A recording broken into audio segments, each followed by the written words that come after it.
there! I was just out back with our garden zombie harvesting some of these festive paper lanterns. The leaves are turning and the air is crisp, and we all know what that means. I'm ready to celebrate my birthday. Malachi! He will not forgive you! None of you will be forgiven! Well, there is that. But more importantly, it's harvest time. So we've come up with a craft project that's so scary, it just might make you crop your pants. I was dead! It's a project we like to call our Human Harvest Slasher Lantern. We took a project from Martha Stewart Living and tweaked it a bit to give it more of a horror edge. Take a look.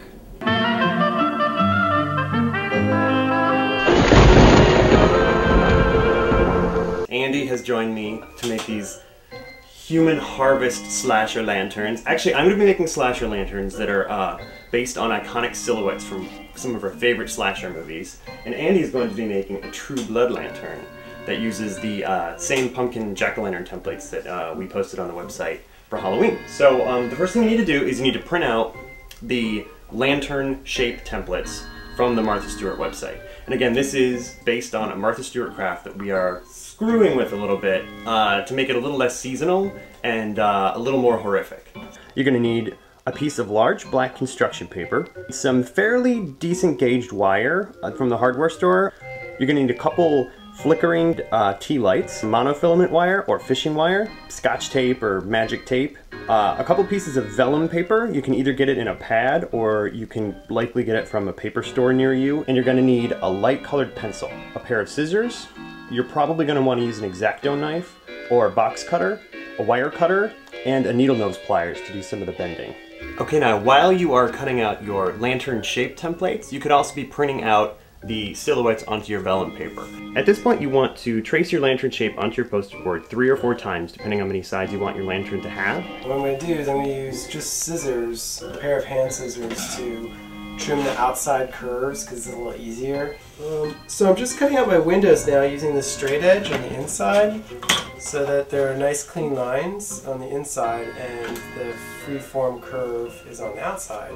Okay, so once you've got the body of your lantern all cut out and you got the windows cut out for your images, we're just going to do something real quick to make it easier to fold it into the lantern shape. We're going to score the fold line. Martha Stewart has this thing for bone folders on her show. She's like obsessed with these things.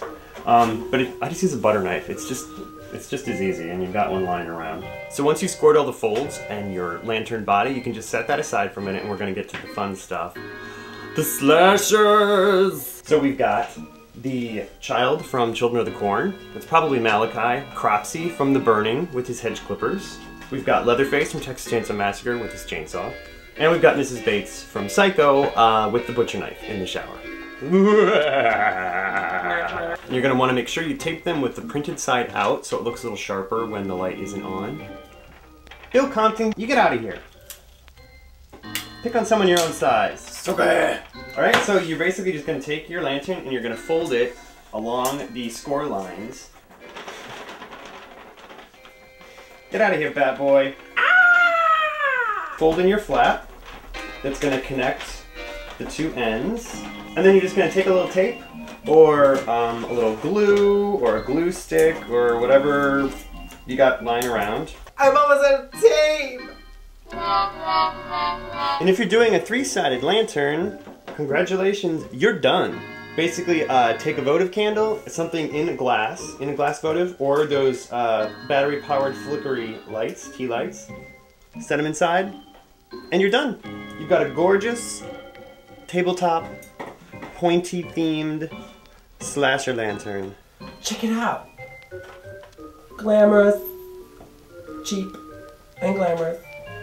Alright, now if you want to make a hanging version of the lantern, this is where I'll show you how to make the hanging piece. Be careful when you're using wire because it could kind of like fly around and hit things, and that's why I'm wearing 2 pairs of glasses. Safety first! Take the end of your wire and poke a hole in one side of the lantern, and then poke a hole in the opposite side. And then you're going to feed the wire through one of the holes so that the short end is sticking to the outside. And then you're going to take your needle nose pliers and you're going to transform this end into a finial just by kind of twisting it and turning it into a spiral. So eventually you want to end up with a hanger that looks like this, with the finials on the end and a loop in the middle. And then to attach your tea lights, all you need to do is take some of the fishing wire and tie it around your tea lights and hang them into the center of the lantern. Like this. Voila. Oh, Aunt Martha, you're not so dreadful after all.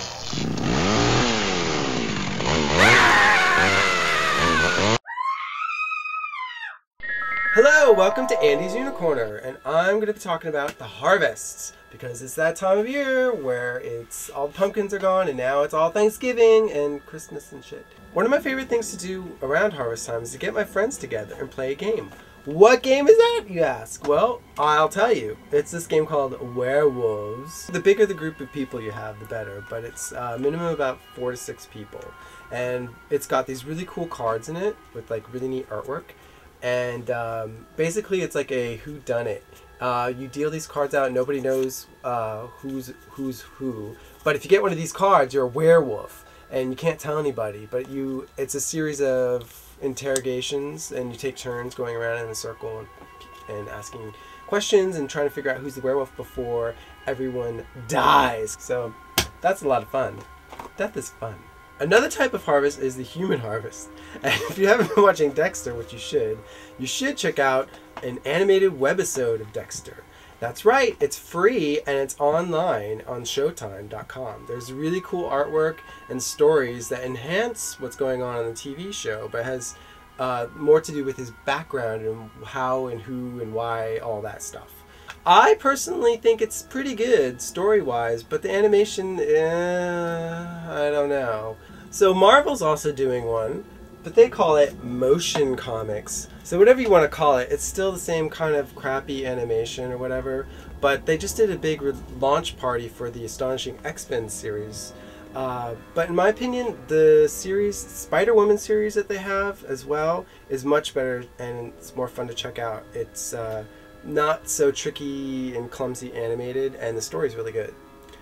In my opinion, this is just another reinvention of what Marvel used to do in the 60s with like the old Jack Kirby artwork. They would just take the art and they would kind of cut it up into pieces, and they would have like arms moving and like, I'm going to get you, Green Goblin. A lot of it you can check out online for free. So go to Marvel.com and check that out. The last thing I have for you is the next installment for the True Blood Paper Doll series that I started.